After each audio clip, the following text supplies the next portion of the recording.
I suppose when I first read the play, I was in Copenhagen and I was directing an opera there, and there was this amazing freak weather. So it was complete whiteout outside the window as this amazing metres and metres of snow fell and the sea froze.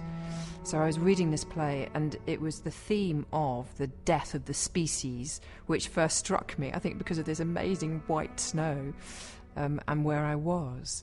And I realised that this was a sort of profound play about what's going on in the environment and with politics, I suppose. And it was that aspect of the play that I knew I had to nail. What? What are you smiling about? I was thinking about Sheila. Is she very relieved? She's beside herself. I bet you're slightly disappointed. I bet you probably wanted to move now, didn't you? No, well, a bit I did. I quite liked it. The idea of raising a whole town. Yes, I did too, rather. It's a matter of economics, not ideology, you know. I told Sheila that. As soon as they find the money, they'll start planning the runway again. You can move then. I suppose when I read the play and I began to think technically about how to achieve it as a bit of very dynamic live performance, I realised that the settings for each of the acts needed to be very, very unique, and that would mean quite complex scene changes. So when I was working with Lizzie Clacken, the designer, we worked very, very precisely to make sure that we would have very unique locations, but very, very quick scene changes. And I think we're up at 35 seconds per scene change, which is quite remarkable. It is like directing 3 plays, and that did prove a bit complicated when it came to rehearsing it. But of course there are subjects that overlap.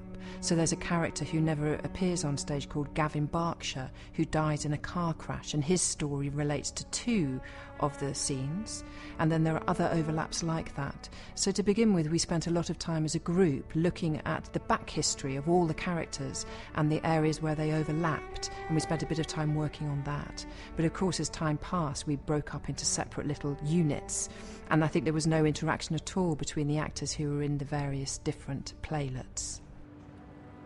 In the play, in all of the 3 scenes, they all talk a lot about their past.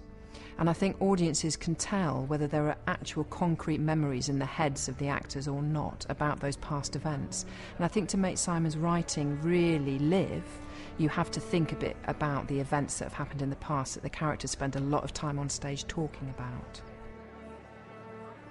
Personally, play aside, I hate airports and I hate flying and I hate travelling like that, and I try whenever possible to go by train.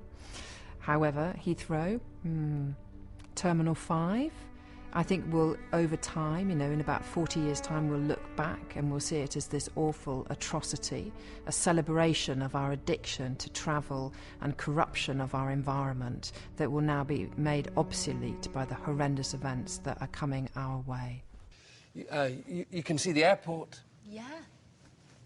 It's rather beautiful, I think. People don't normally think that about airports. I do.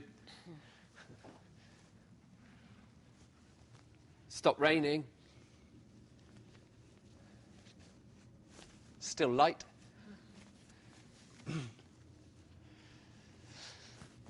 I like hotels. Do you? They always make me feel a bit... What? This one's lovely. Who do you think stays here normally? Who would want to stay at such a beautiful hotel so close to an airport? Do people come here on business, do you think? Is it for incredibly posh people who have to change flights on their way to Australia or something like that? I don't know. I think that Waspwater is a great example of the way that the Royal Court develops plays. The play was first commissioned by Dominic, who wanted Simon to look at making a different type of theatre formally, and Simon started to write early drafts. And then it became very clear that this wasn't going to be an experimental piece of theatre which would be set in different locations around the Royal Court. No, it had formed itself into a different type of play that needed to be done very traditionally on the main stage. And it was the way in which the management completely supported the evolution of the play and didn't insist that it went in one direction or another.